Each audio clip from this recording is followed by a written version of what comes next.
কবরের প্রথম ঘন্টা, কবরের প্রথম ঘন্টাতেই তুমি বুঝবা আখিরাত কত কঠিন।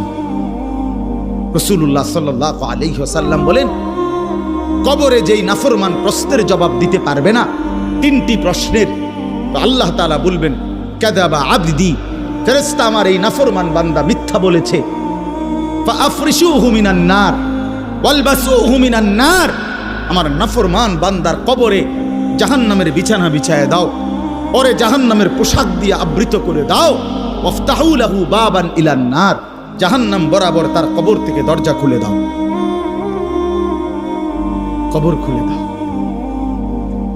ওফো, আল্লাহর নবী সাল্লাল্লাহু আলাইহি ওয়াসাল্লাম বলেন, তখন কবর তারে, ফেরেশতা যখন তাকে রাইখা যাবে, কবর তারে ডান দিকের মাটি বাম দিকে একটা চাপ দিবে, বাম দিকের মাটি ডান দিকে চাপ দিবে।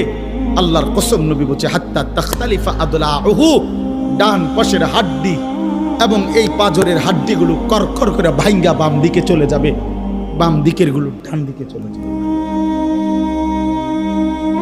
ভাইয়া আমার, তুমি তোমার উপরে রহম করো।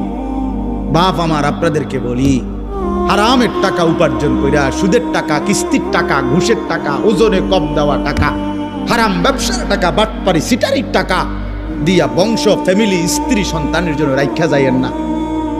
ওরা আমনেরে বরবাদ করবে, আমনে নিজেও বরবাদ হইলেন।